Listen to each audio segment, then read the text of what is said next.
Eu queria agradecer de todo o coração você ter aceito o nosso convite. Estou muito feliz de ter você hoje aqui conosco, participando do nosso programa de pós-graduação, podendo oferecer os seus conhecimentos para os nossos alunos de mestrado, doutorado, nossos fellows. Estou muito feliz, uma honra ter você conosco. E para todos que estão participando desse momento, queria apresentar o professor Rafael Monsanto.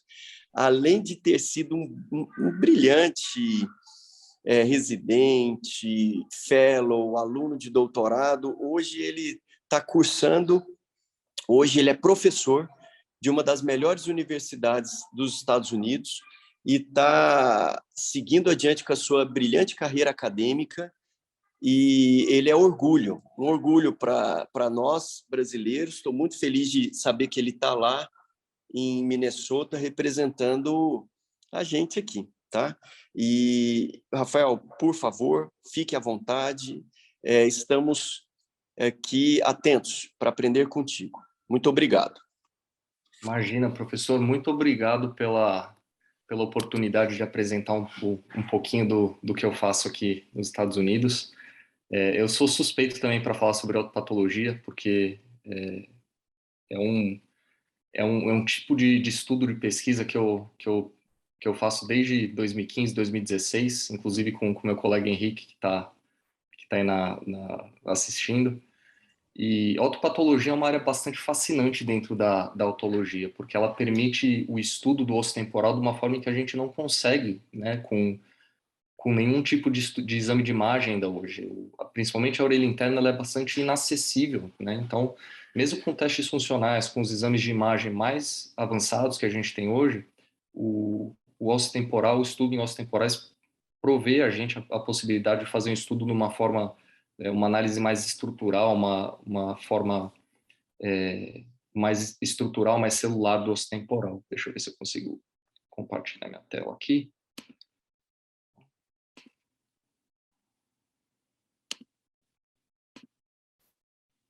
Vocês estão conseguindo ver minha tela? Todo mundo? Estamos sim, Rafa. Tá.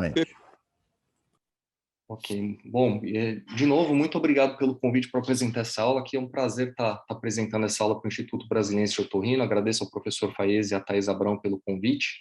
Eu vou falar um pouquinho sobre autopatologia. Então, primeiro, vamos começar com a definição de autopatologia. A autopatologia nada mais é do que o estudo do osso temporal através da histologia. É uma arte secular, né, que tem já bastante tempo, que se iniciou no começo do século XX, principalmente nos laboratórios da Europa, e depois, no começo do século passado, veio aqui para os Estados Unidos, onde se propagou em algumas instituições.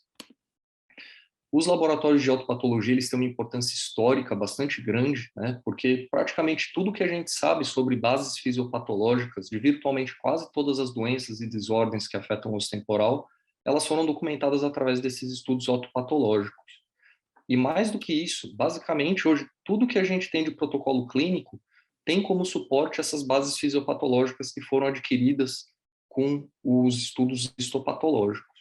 E uma coisa muito importante é que não só tem essa importância histórica, como também, muito provavelmente, vai continuar pautando esses estudos no futuro, principalmente agora que, por conta dos avanços tecnológicos, de processamento de tecido, a possibilidade que a gente tem hoje de extrair proteínas e material nucleico desses ossos temporais, eles abrem muitas perspectivas para a gente conseguir ampliar todo esse conhecimento que a gente tem sobre doenças do ouvido, que em alguns casos ainda é bastante escasso, como, por exemplo, o caso de surdez súbita.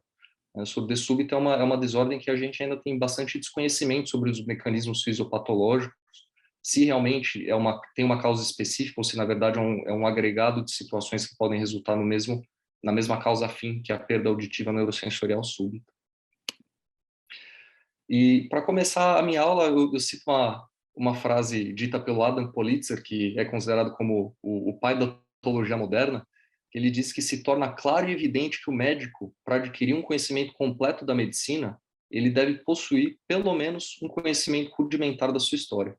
Então, é impossível a gente conseguir progredir sem saber o que os outros fizeram antes ou de onde a gente surgiu, né? Porque é importante a gente sempre, quando a gente pensa em pesquisa, a gente fazer estudos que são progressivos, incrementais, né? A gente não pode ficar tentando reconstruir o passado, a gente tem que continuar andando em frente para conseguir evoluir.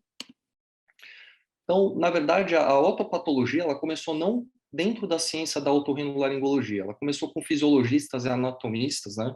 Então, a primeira pessoa que descreveu a anatomia do osso temporal foi o Antônio Vesalius de Pádua, em 1543, e ele descreveu principalmente o martelo e a bigorna, os dois dos ossos que a gente tem dentro da orelha média.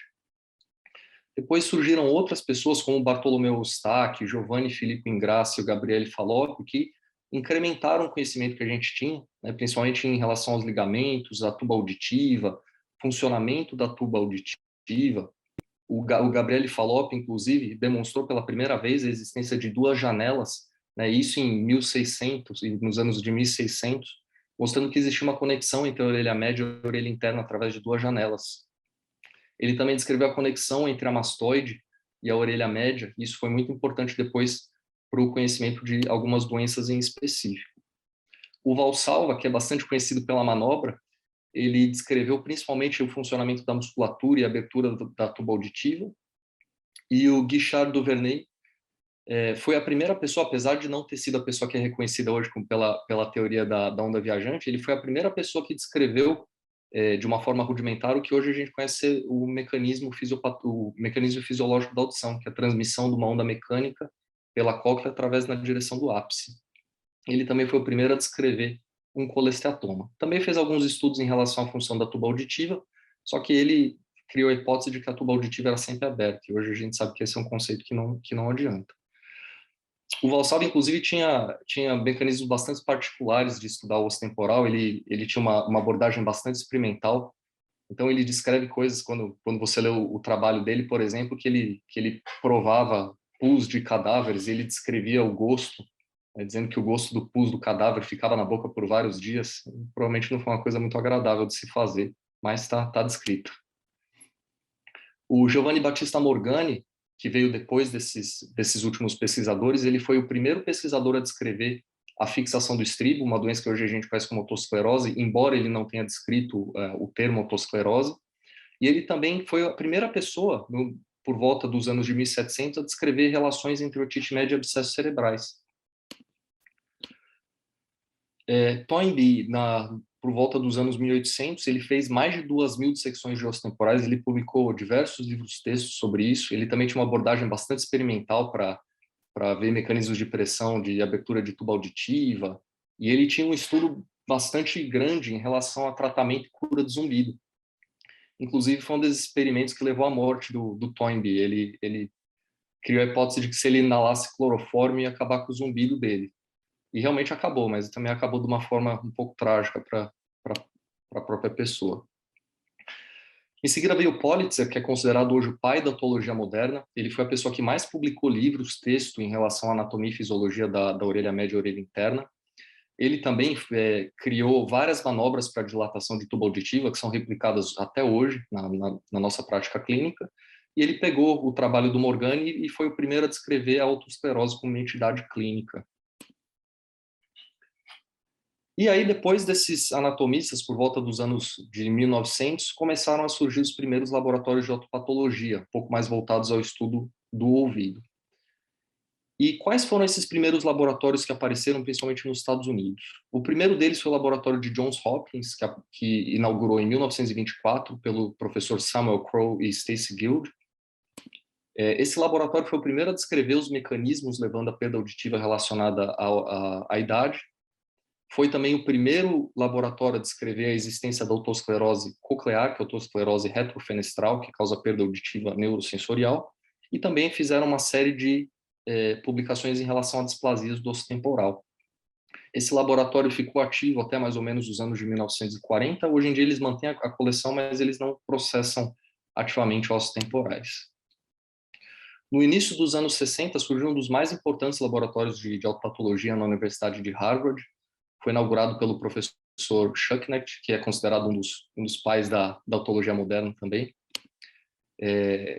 E o laboratório de otopatologia de Harvard publicou bastante estudos, principalmente em relação a a avaliação ortopatológica, criou mecanismos para você conseguir estudar a celularidade da orelha interna. Então, tem estudos descrevendo métodos de avaliação da estria vascular, do órgão de corte, do órgão vestibular, e também uma série de outros estudos pioneiros na área. Um pouco depois do de Harvard, inaugurou em Minnesota um outro laboratório de ortopatologia, que hoje, junto com a Universidade da Califórnia de Harvard, é um dos 3 maiores dos Estados Unidos. Foi inaugurado pelo professor Michael Paparella. Na verdade, esse laboratório foi inaugurado em 1963 na Universidade de Ohio, mas aí o professor Paparella foi convidado para assumir um posto na Universidade de Minnesota e acabou indo para Minnesota e levando toda a coleção de Ohio para lá. Hoje a coleção conta com 2.252 ossos temporais que estão completamente processados e prontos para serem estudados, e conta com a maior coleção de ossos temporais de otite média do mundo. Também a maior coleção de ossos temporais com doença de Meniere, segundo o professor Paparella. E por que é importante a gente estudar a ortopatologia? A ortopatologia é importante porque quando a gente pensa em patologia, a gente pensa nos laboratórios de patologia convencionais. Hoje em dia, os principais currículos de patologia, eles não contemplam o estudo do osso temporal. Isso acontece porque o processamento do osso temporal é um processamento bastante específico, em que você tem que, primeiro, como o osso temporal é um osso muito duro, você tem que descalcificar completamente o tecido. Isso demora cerca de 1 a 2 anos para conseguir acontecer. E aí você tem que seccionar o osso temporal de uma forma em que você mantenha toda a estrutura celular e os arranjos membranosos dentro da orelha interna. Uma outra vantagem da ortopatologia é que a orelha interna, principalmente, a orelha média ainda tem como você estudar, fazer uma tímpano exploradora e conseguir avaliar a orelha média. Mas a orelha interna é muito difícil de você conseguir fazer um estudo funcional, de celularidade, biópsia, sem você causar uma lesão funcional importante. Então, a principal maneira que a gente tem de estudar a orelha interna é através de ortopatologia, ou através de biópsia, quando você faz uma labirintectomia, mas isso é um pouco menos frequente.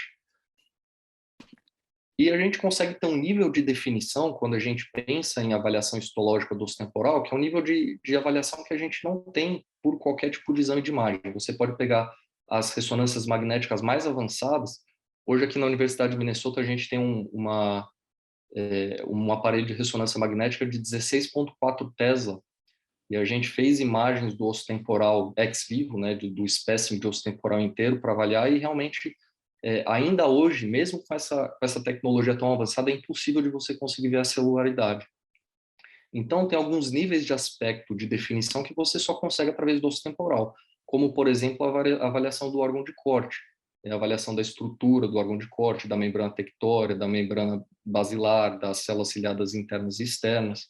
Então, isso hoje ainda só é possível através do estudo ortopatológico. Como eu falei, né, o processamento do osso temporal é um processamento bastante trabalhoso, né? Então, isso se inicia com a remoção do osso temporal no momento da autópsia. Então, você pode fazer a remoção do osso temporal em bloco, ou como é feito na maior parte dos casos hoje, através de uma serra circular, em que você tira a orelha interna e a orelha média. O processamento do osso temporal é através da secção com micrótomo, que é esse micrótomo que está aparecendo na tela aqui, mas para você chegar no ponto em que você consegue seccionar o osso temporal, ele precisa passar por um processo muito longo de descalcificação, e tem que ser montado num bloco de celoidina, até o ponto em que ele é seccionado horizontalmente. Essas secções depois elas são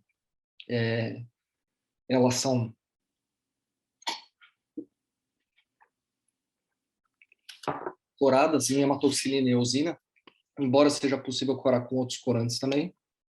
E depois elas são montadas nesses slides de vidro, colocadas nessas caixas para armazenamento, até o ponto em que é possível você conseguir fazer a análise completa do osso temporal através de microscopia óptica, microscopia eletrônica, microscopia confocal, qualquer método de imagem que possa ser usado para avaliar esses ossos temporais. Falar um pouquinho sobre a anatomia histológica do osso temporal.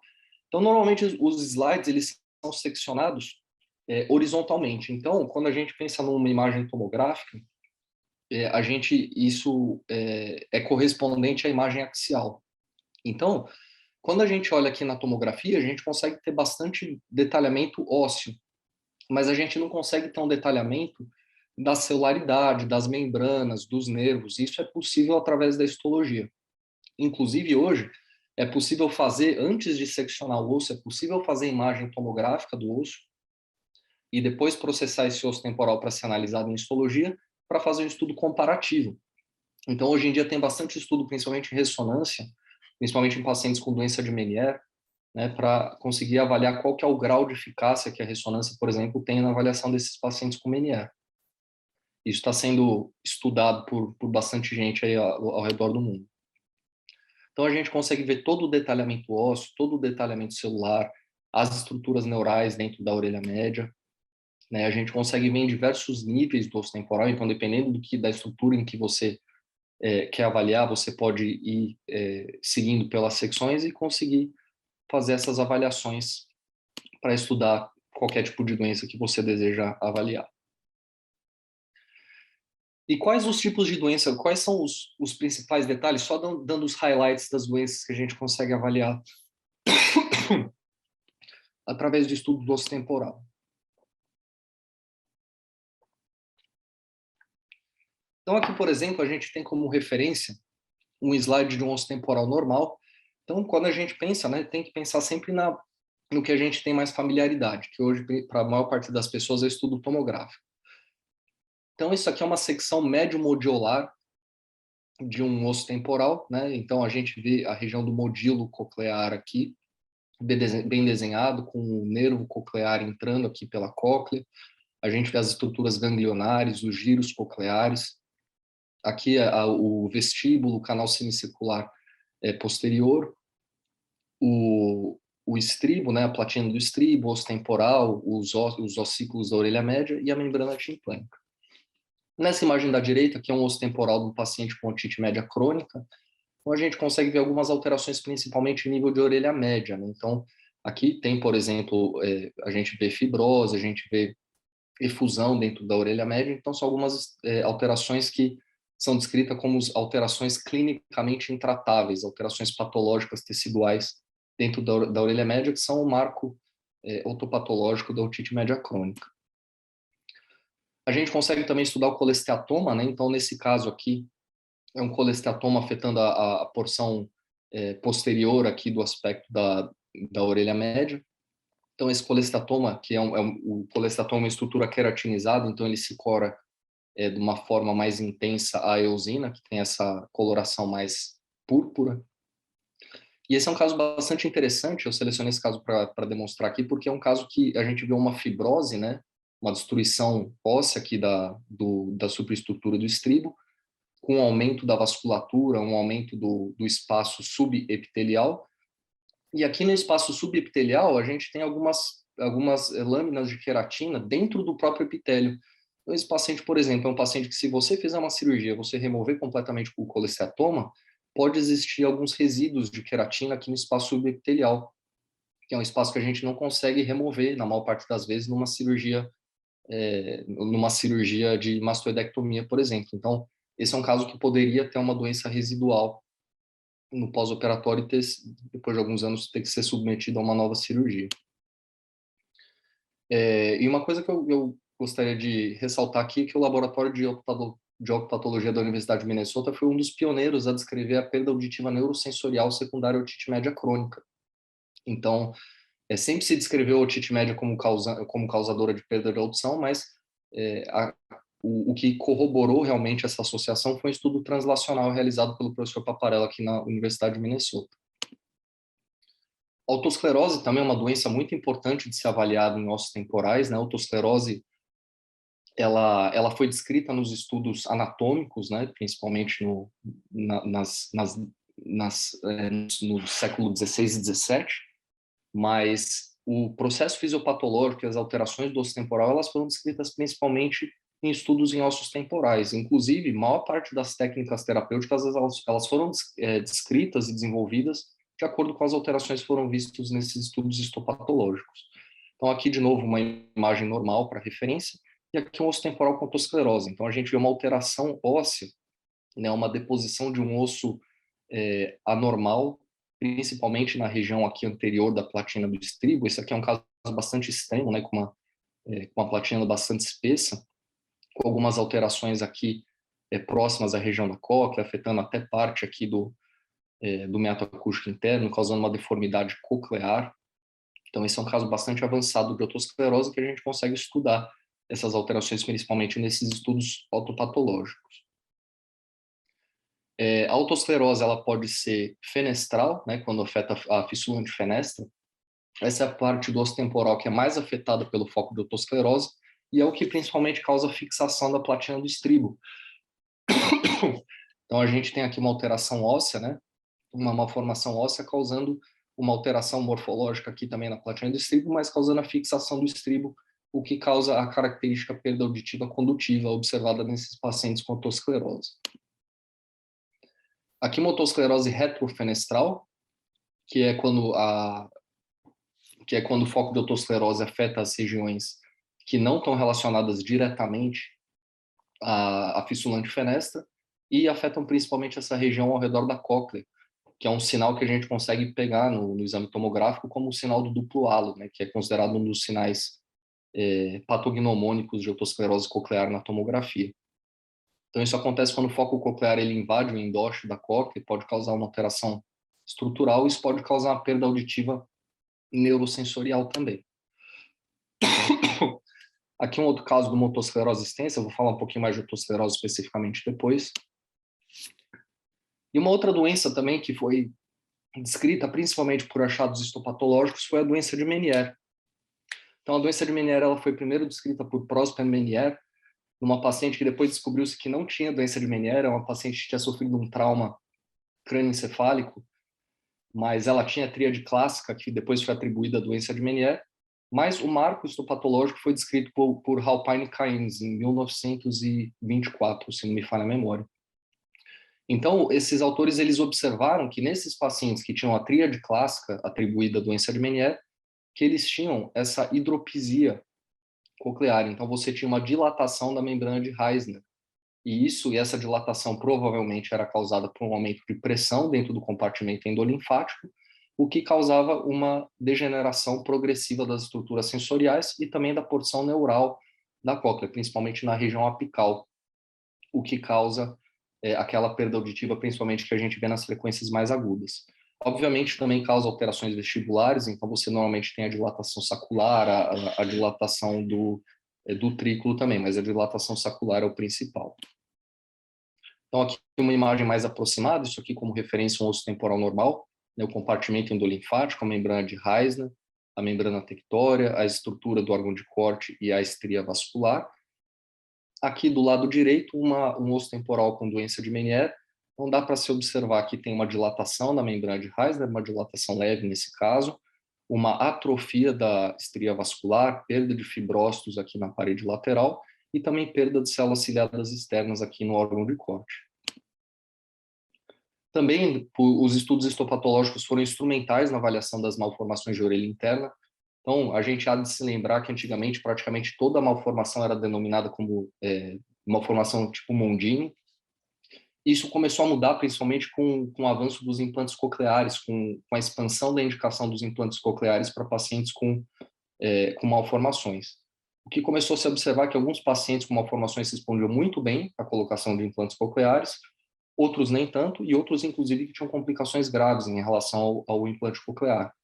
Então, tanto os estudos de imagem, né, tomografia e ressonância, quanto os estudos histopatológicos foram bastante importantes na definição de condutas, nas melhorias de conduta em relação a quais pacientes seriam indicados em relação ao implante coclear, quais são os cuidados, as armadilhas intraoperatórias, os cuidados pós-operatórios.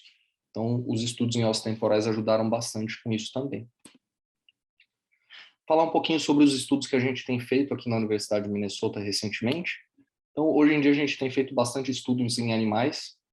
Os estudos em animais, eles não substituem os estudos em ossos temporais por uma série de motivos, né? Então, apesar de a anatomia da orelha interna e a orelha média ser bastante similar à humana em algumas espécies, ainda existem diferenças que a gente não consegue suplantar. Inclusive, estudos genéticos, apesar de, por exemplo, o camundongo ele tem uma similaridade genética de 99% com o genoma humano, né, ainda assim, isso não representa, a gente não consegue replicar exatamente como que é o genoma humano. E um outro contratempo aos estudos animais é que existem doenças que a gente não consegue complicar porque a gente não consegue replicar porque a gente não tem o conhecimento sobre os mecanismos fisiopatológicos. Então, por exemplo, doença de Meniere, surdez súbita, isso não é possível de a gente replicar ainda. Mas, por outro lado, existe a possibilidade de a gente fazer estudos funcionais, né? Então, hoje, por exemplo, a gente está fazendo um estudo em ratos knockout, que é um modelo de síndrome de Usher. Então, a gente tem comparado para observar quais são os mecanismos celulares e moleculares que levam à perda de audição progressiva nesses pacientes, na tentativa de conseguir desenvolver uma terapia focada. A gente também tem um histórico na Universidade de Minnesota aqui de criar 5 diferentes modelos animais de otite média, então em chinchila, em rato, em camundongo, e isso ajuda bastante a entender os mecanismos fisiopatológicos da doença. A gente tem feito bastante reconstrução em 3D, que é uma forma de a gente conseguir avaliar o volume das estruturas. Então, por exemplo, recentemente a gente publicou um estudo comparando ossos temporais de doadores normais, doadores que tinham sinais de hidropisia endolinfática, mas não tinham história de doença de Meniere típica, clínica, quando eles eram vivos, e pacientes com doença de Meniere deflagrada. E a gente conseguiu ver, através desse estudo volumétrico do osso temporal, que a gente consegue fazer através de software de reconstrução, que os pacientes que tinham hidropisia, mas não tinham sintomas clínicos, eles tinham uma anatomia, um volume do aqueduto endolinfático muito maior do que os pacientes com Meniere. Então, isso indica que os pacientes com Meniere têm uma predisposição anatômica, provavelmente genética, a desenvolver o quadro clínico típico de Meniere, que os pacientes com hidropisia assintomática não têm. A gente consegue também fazer estudos sobre ventilação, sobre volume de orelha média em paciente com otite média. Então, isso ajuda bastante na definição de terapia para conseguir restabelecer a ventilação e a fisiologia normal da orelha média. Existe a possibilidade de realizar estudos imunistoquímicos também. Os estudos com imunistoquímica são bastante importantes porque a gente consegue localizar proteínas específicas que podem estar alteradas em algumas doenças e a gente consegue fazer terapia focada a reverter essas alterações que a gente vê nessas proteínas específicas. E também dentro do prédio em que a gente tem o laboratório de ossos temporais, a gente tem o Centro de Pesquisa em Célula-Tronco da Universidade de Minnesota, que é uma área bastante empolgante, ainda engatinhando, principalmente na área de reabilitação auditiva, mas é algo que talvez no futuro consiga trazer uma terapia bastante promissora para pacientes com perda auditiva. Uma coisa importante a se considerar em relação à célula-tronco é que o osso temporal, principalmente o órgão de corte, ele não tem simplesmente células que são organizadas de uma forma em que, se você conseguir restabelecer, você consegue recuperar a audição. Existe toda uma arquitetura que, quando a gente tem uma perda de audição, essa arquitetura é toda modificada. Então, pura e simplesmente replicar as células ciliadas internas e externas não consegue restabelecer a arquitetura normal. Então, isso ainda é bastante complexo de ser replicado em laboratório. Isso está em estudo, mas é ainda algo que a gente ainda não conseguiu avançar nesse sentido. Porém, uma coisa que tem sido feita recentemente é o uso de células-tronco para conseguir replicar, por exemplo, células neuronais. Então, esse aqui é um estudo que foi feito por um desses laboratórios ali dentro do nosso prédio, em que se conseguiu replicar os células ganglionares do gânglio espiral coclear e também células neurais para conseguir melhorar o arcabouço neural desses camundongos, o que possibilitaria, por exemplo, uma melhor adaptação ao implante coclear em pacientes, por exemplo, que já têm uma perda auditiva de mais longa data. Então, isso é uma área bastante promissora, que ainda está engatinhando, mas talvez no futuro a gente consiga ter algum avanço nesse sentido. Essa é a primeira parte da aula, falando um pouquinho mais sobre o laboratório em específico, sobre a patologia, sobre o que a gente consegue fazer com esses ossos temporais. E Esse é o nosso laboratório lá da Universidade de Minnesota. Isso aqui foi uma das confraternizações que a gente fez para comemorar uma das pesquisas. E queria saber se alguém tem alguma dúvida, alguma pergunta antes de prosseguir para a próxima parte da aula. Ô, Rafael, nossa, fantástico. Foi tão bom assistir e ver sobre autopatologia. Cara, que slides lindos. Para quem ama a habilitação auditiva, reabilitação auditiva, conhecer a autopatologia é uma obrigação. Para os nossos pós-graduandos em otologia, em cirurgias de osso temporal, é uma obrigação você conhecer a fundo a anatomia do osso temporal, a autopatologia, para poder ser capaz de fazer um excelente estapedotomia, você tem que ser capaz de conhecer a autopatologia do osso temporal.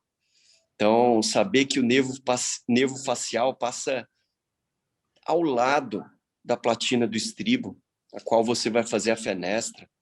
Não fazer cirurgias como se fosse um cego, né?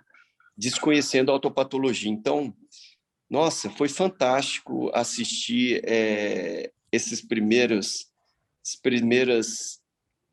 primeira aula de introdução à autopatologia.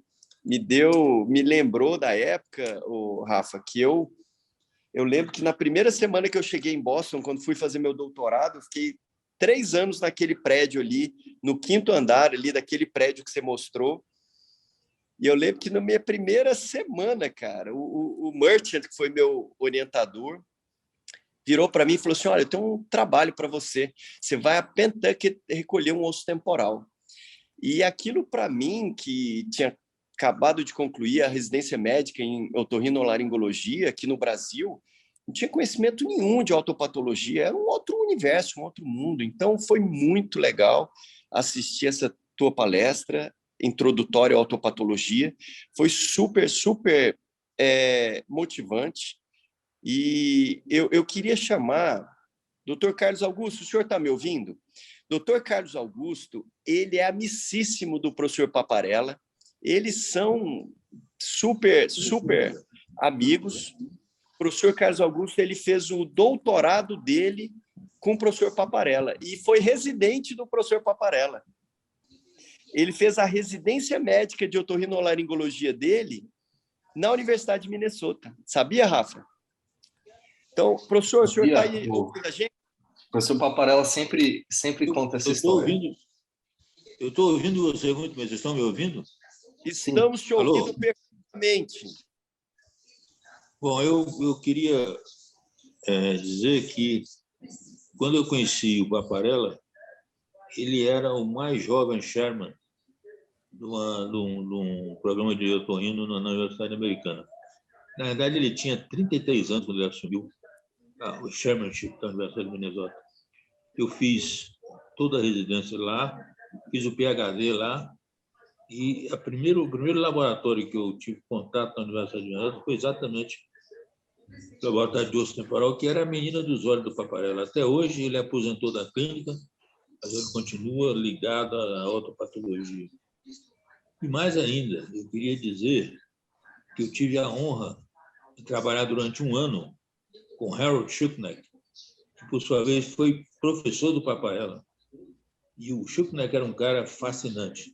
Eu fui o último Research Fellow do Shuknecht. Nós passamos literalmente 1 ano conversando. Eu e ele, andando pelos corredores, no laboratório, conversando, de modo que nós nos chegamos a nos conhecer muito e construímos uma amizade, porque eu já tinha 46 anos, ele tinha 70 por aí. Infelizmente, ele morreu muito cedo, antes que a gente se transformasse em grande amigo.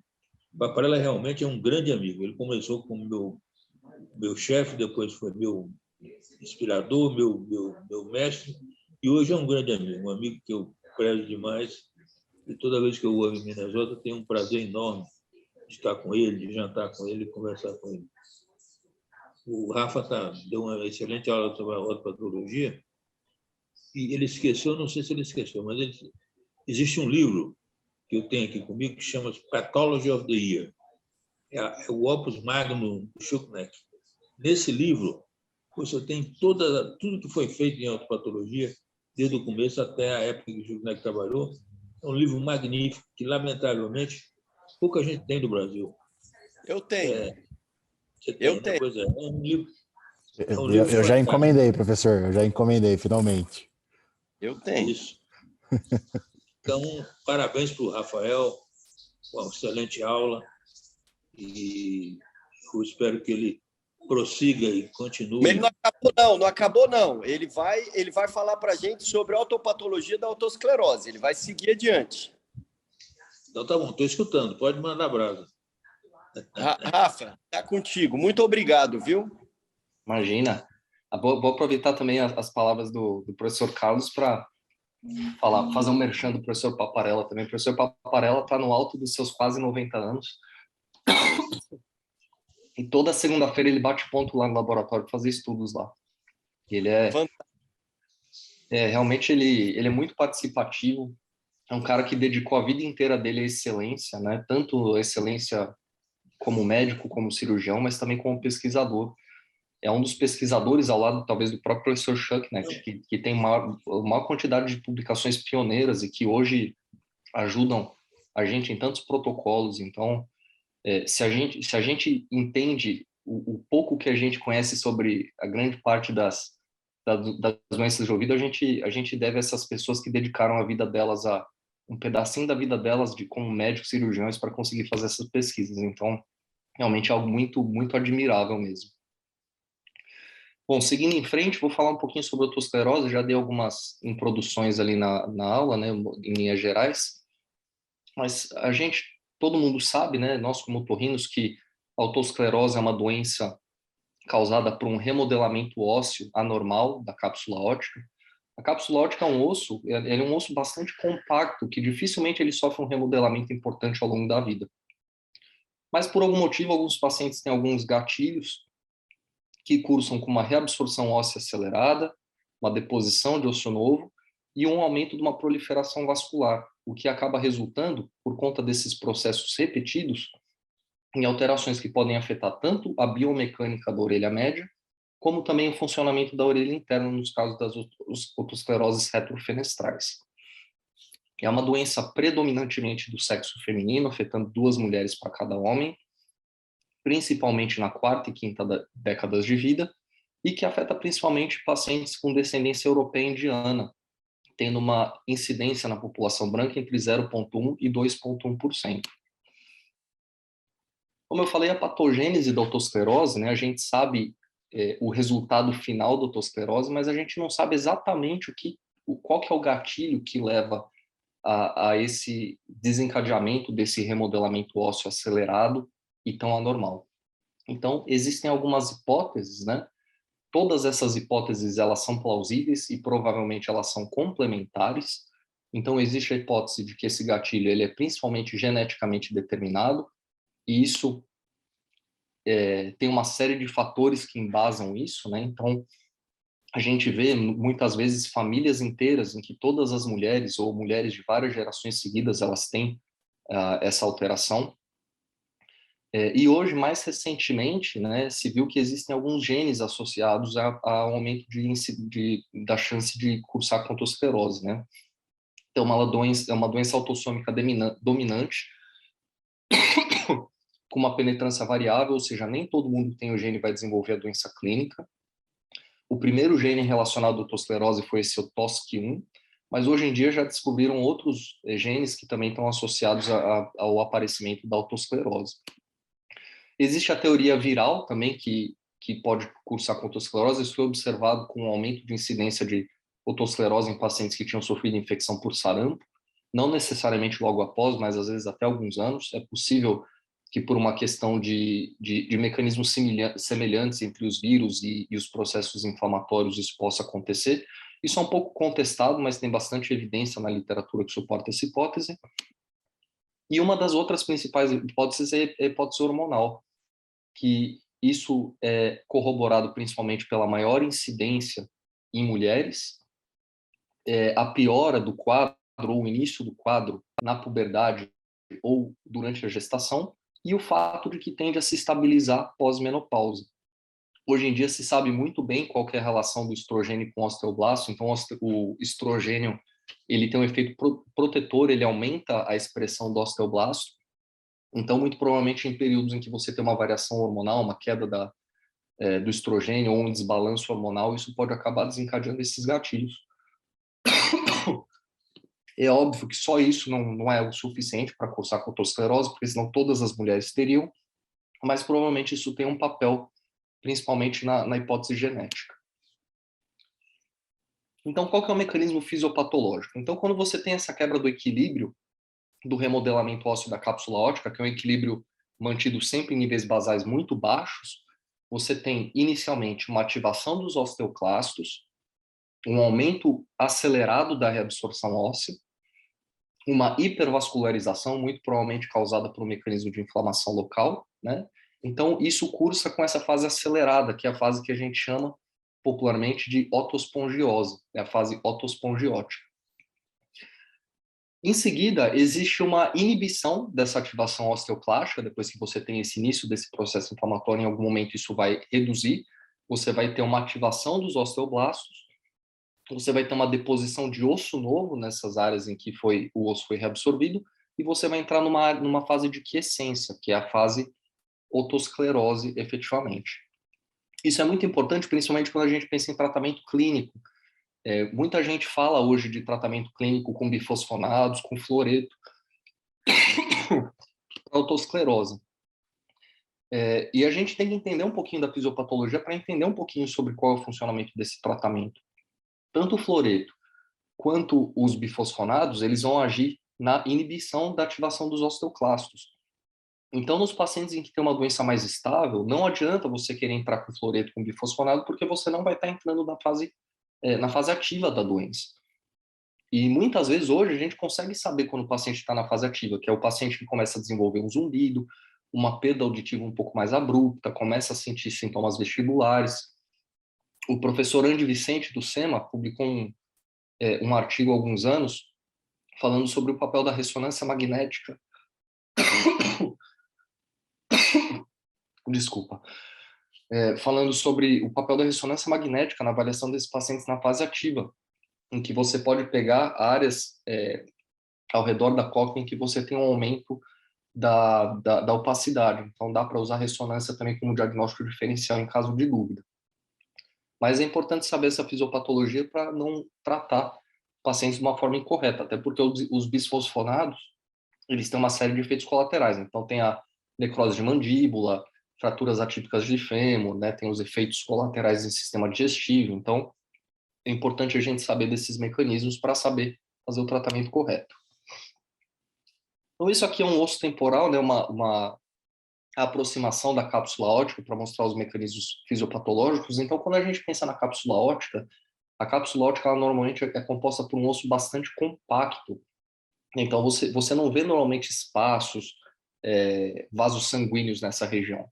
Então, quando você tem a fase de otospongiose, você começa a ver esses espaços no meio do osso, que são chamados espaços pseudovasculares, em que você tem a reabsorção óssea, deposição de tecido conectivo frouxo e proliferação de vasos sanguíneos nessa região por conta do processo inflamatório. E aqui na seta a gente consegue ver os osteoclastos, que são essas grandes células aqui coradas em púrpura, que é a eosina. Então, qual que é o mecanismo de progressão da autoesclerose? Normalmente você tem um indivíduo que está dentro de uma normalidade, por conta de algum gatilho, ele entra numa fase de ativação osteoclástica, reabsorção óssea, e depois ele vai entrar numa fase de redução da atividade osteoclástica e ativação dos osteoblastos, e muitas vezes ele vai voltar ao mecanismo de normalidade. Pode ser que o osso não volte à normalidade, mas o paciente, do ponto de vista clínico, ele está dentro de uma normalidade. Em algum ponto, a progressão desse ciclo ele vai acabar gerando, por conta do principal local em que você tem o aparecimento do foco otosclerótico, que é a fístula antifenesta, você pode ter a fixação do estribo, e aí o paciente começa a ter sintomas clínicos, que é a perda auditiva caracteristicamente condutiva naqueles pacientes com aquele background epidemiológico que a gente viu nos outros slides. Esse processo ele vai continuar acontecendo enquanto esse gatilho estiver sendo desencadeado, até que em alguns casos isso pode gerar, pela progressão do foco otosclerótico, uma invasão do endósteo coclear. Isso pode gerar uma perda auditiva neurosensorial nesses pacientes. O quadro clínico principal é uma perda auditiva, que caracteristicamente na maior parte dos pacientes é uma perda condutiva. Alguns pacientes vão ter a progressão desse foco que vai invadir o endósteo e vai ter uma perda auditiva mista. E muito raramente, alguns pacientes eles podem ter a invasão do endósteo, principalmente nos casos de otosclerose puramente retofenestral, em que você tem uma perda auditiva neurosensorial pura. Isso é extremamente raro. Então, é uma das hipóteses que a gente fica no fundo da cabeça quando a gente tem um paciente com uma perda auditiva neurosensorial atípica, de uma paciente jovem branca. Não é a primeira hipótese normalmente, mas entra dentro do rol de possibilidades diagnósticas nesses casos. Agora, mostrar um pouquinho das imagens histopatológicas, o que a gente consegue ver na clínica, principalmente nos exames tomográficos. Então, isso aqui é uma imagem do osso temporal normal. Eu coloquei aqui só para mostrar para vocês como é a deposição óssea aqui na região da cápsula óptica. Como eu falei, a cápsula óptica é um osso bastante denso. Você praticamente não tem espaços ao redor da cóclea, ao redor do vestíbulo. Então, é realmente um osso bastante denso. Então, a gente tem uma anatomia que a gente consegue diferenciar exatamente o ponto em que você termina a fístula antifenestra, essa região anterior aqui à platina do estribo. Você tem esse tecido conectivo aqui na platina do estribo. A porção posterior da platina também tem um espaço com tecido conectivo que faz com que a biomecânica da transmissão sonora ela seja preservada. Então, isso faz com que a onda sonora consiga ser transmitida para a cóclea e isso depois, em última instância, ser transmitido no sinal elétrico que vai ser interpretado pelo cérebro. Então, aqui uma outra imagem normal do osso temporal, mostrando a mesma anatomia, né? Então, a gente tem o osso temporal, a cápsula aórtica com o osso bastante denso, né? Uma anatomia bastante precisa. Aqui a gente tem a platina do estribo ocupando exatamente o espaço aqui na janela oval. Então, a anatomia da orelha interna, normalmente ela tem essa conformação desde que o paciente nasce. Às vezes, os pacientes prematuros podem ter alguns espaços aqui que vão ser preenchidos depois, mas durante toda a vida ele se mantém mais ou menos dessa forma. Aqui mais uma imagem mostrando a anatomia da cóclea. É uma anatomia bastante certeira, né? Então a gente consegue ver exatamente todos os detalhes das estruturas da cóclea aqui. A arquitetura é realmente bastante arredondada, né? Como se fosse um caracol. Então, o primeiro tipo e o mais comum de otosclerose, que eu falei, é a otosclerose fenestral, que afeta principalmente essa região da fístula antifenestra, que é uma região bastante infeliz, né, de se afetar exatamente por conta da proximidade e da fineza da arquitetura aqui da janela oval, né? Então, como a gente tem um espaço muito restrito aqui, né, para movimentação, um espaço muito anatomicamente perfeito, quando você tem qualquer modificação na anatomia dessa região, isso pode causar uma fixação aqui da platina do estribo. Então, aqui uma imagem normal para comparação. Então, tem esse aspecto bastante como se fosse uma escada, né? Então, essa arquitetura, o tecido conectivo aqui na platina do estribo, a janela oval. E esse aqui é um osso temporal com otosclerose. Então, por conta dessas reabsorções e redeposições de osso, isso acaba, em algum momento, fechando esse espaço que existe para a vibração da platina do estribo. Isso acaba causando uma perda auditiva condutiva. E um ponto importante é que isso a gente consegue ver, como todos nós sabemos, a gente consegue ver no exame de tomografia. Então, é uma das doenças que, apesar do principal componente ser um componente estrutural, histológico, a gente consegue ver essas alterações, essas rarefações ósseas, principalmente no exame de tomografia, o que ajuda a guiar bastante o diagnóstico clínico na nossa prática. Então, a gente tem aqui a representação autopatológica dessa alteração que a gente vê na tomografia. Aqui a gente tem um outro osso temporal, né, com essa alteração aqui na região da fístula antifenestra. Então, nesse osso temporal, por exemplo, a gente não tem uma invasão do estribo, né? Então, a gente tem simplesmente um remodelamento ósseo que acaba fixando essa platina do estribo nas duas bordas, né? Tanto na borda anterior quanto na borda posterior, e isso acaba causando uma restrição à movimentação do estribo, causando a perda auditiva condutiva. Esses casos, eles podem ser um pouquinho desafiadores na prática clínica, quando você não tem uma fixação do estribo em si, você não tem uma invasão do foco do estribo, porque às vezes, dependendo de como está essa fixação, ela pode não ser uma fixação tão precisa. Então, se você vai usar um instrumento, por exemplo, uma ponteira para perfurar essa platina, o estribo ele pode acabar se deslocando para dentro aqui do vestíbulo e isso acaba causando bastante sintoma vestibular paciente no pós-operatório. Isso ainda não dá para a gente ter uma avaliação muito precisa com o exame de imagem, mas é algo que a gente sempre pensa, fica no fundo da cabeça para não ficar forçando, para não empurrar a platina do vestibular para dentro do vestíbulo. Esse outro caso aqui, por exemplo, já é um caso um pouco diferente. Como eu falei, esse caso aqui já existe uma invasão da platina e da superestrutura do estribo pelo foco de otosclerose. Então, é um pouco mais difícil de deslocar a platina do estribo para dentro do vestíbulo nesse caso, porém fica mais difícil de fazer a platinostomia. Então, nesses casos, é bom ter aquelas microbrocas para você conseguir penetrar aqui nesse foco de otosclerose e conseguir fazer, por exemplo, uma estapedotomia mais adequada. Ou então o laser, que eles usam bastante aqui nos Estados Unidos, as cirurgias a laser. Então, com o laser você consegue perfurar essa platina sem fazer essa força de colocar e acabar tendo risco de translocação da superestrutura aqui para dentro do vestíbulo. E saindo agora da otosclerose fenestral, a gente tem os casos de otosclerose retrofenestral, que são aqueles casos em que causam principalmente o duplo halo e que podem ter um comprometimento do endósteo coclear também. Então, por que existe a perda auditiva neurosensorial nesses casos de otosclerose retrofenestral? Quando o foco de otosclerose ele começa a afetar, ele entra aqui, ele penetra no endósteo da cóclea, isso gera um processo inflamatório nessa região que acaba causando alterações dessas estruturas que mantêm a homeostasia principalmente do ducto endolinfático. Então, por exemplo, os fibrócitos da parede lateral, eles sofrem um processo de hialinização, então a gente vê essa alteração estrutural anatômica aqui, pode gerar também uma alteração funcional da estria vascular, que é a estrutura responsável por manter o equilíbrio iônico, que é muito importante para a fisiologia da orelha interna, e isso pode acabar causando alterações iônicas e até, por conta do próprio processo inflamatório, uma alteração estrutural e funcional do órgão de corte. Então, é por isso que a otosclerose retrofenestral ela pode cursar também com uma perda auditiva neurosensorial.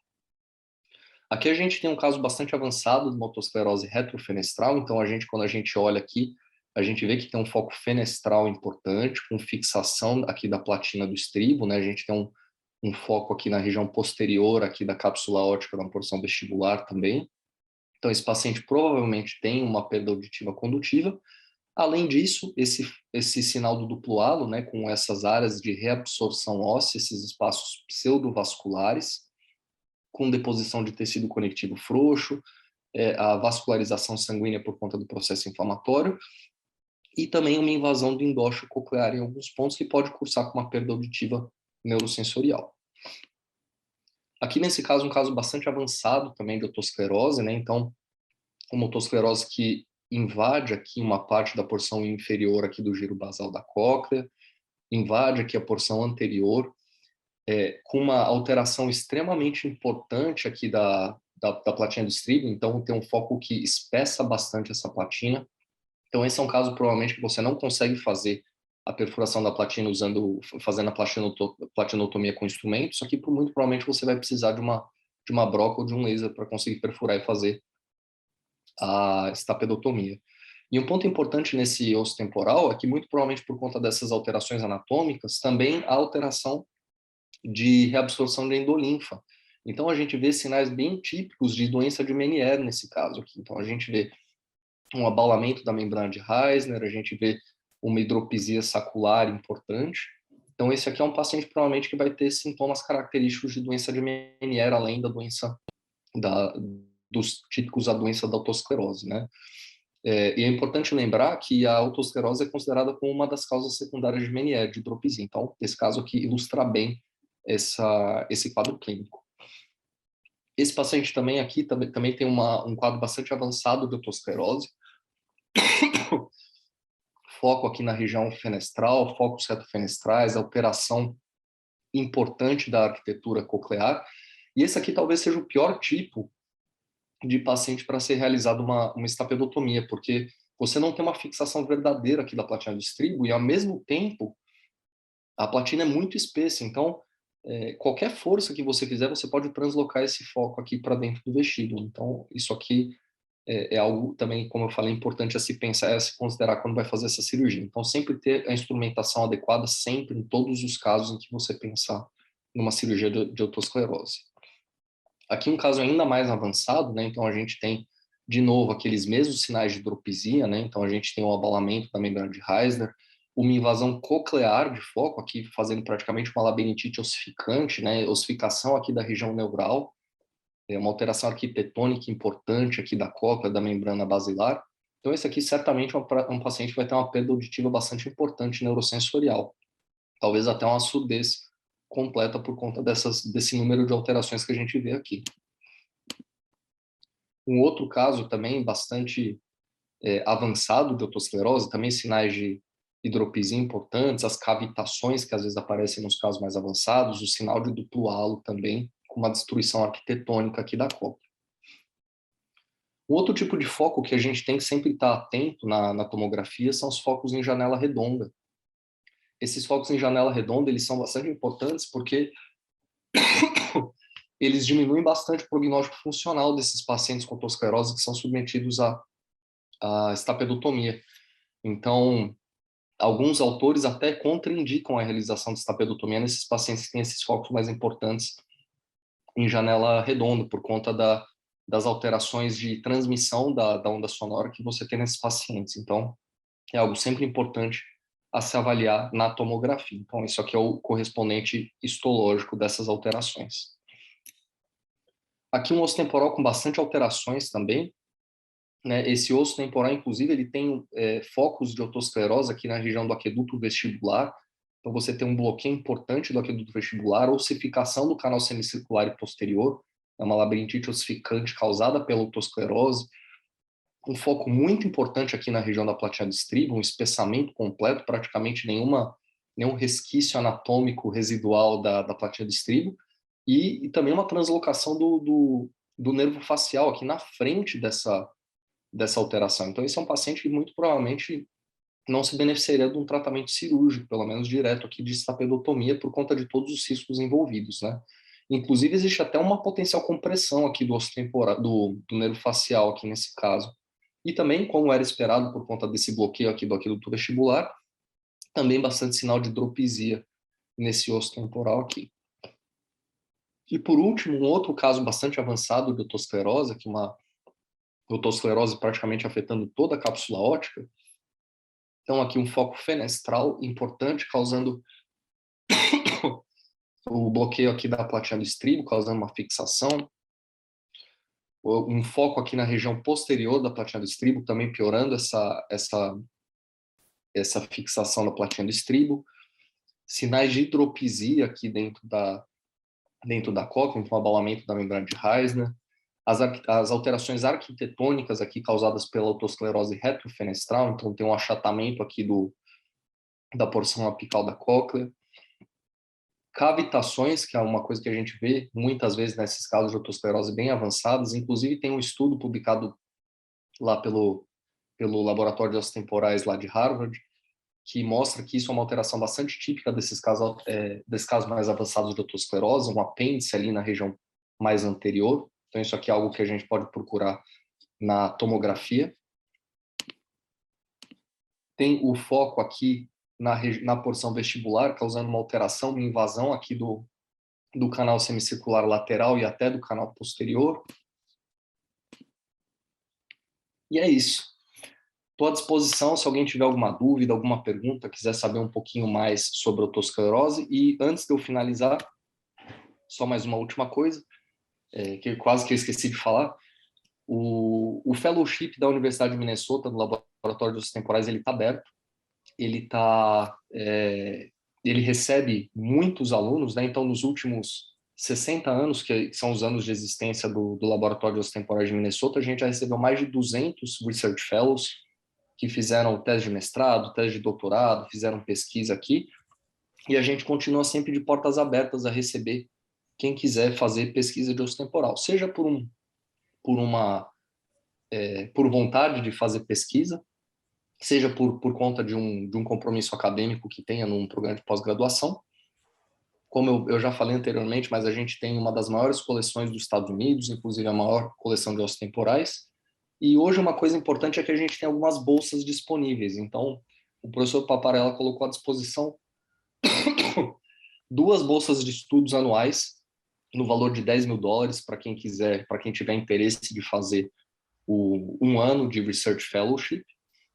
E muito provavelmente, a partir do ano que vem, a gente vai ter um outro mecanismo de bolsa, que é um mecanismo mais curto, para quem quiser passar 1 ou 2 meses aqui no laboratório, que é uma bolsa de $3.000, para pagar as despesas que tenha com viagem, com estadia. Então, tem o programa de fellow disponível, tem as bolsas, e a gente está de portas abertas para receber quem tiver interesse de vir para cá. É isso que eu queria falar. Muito obrigado.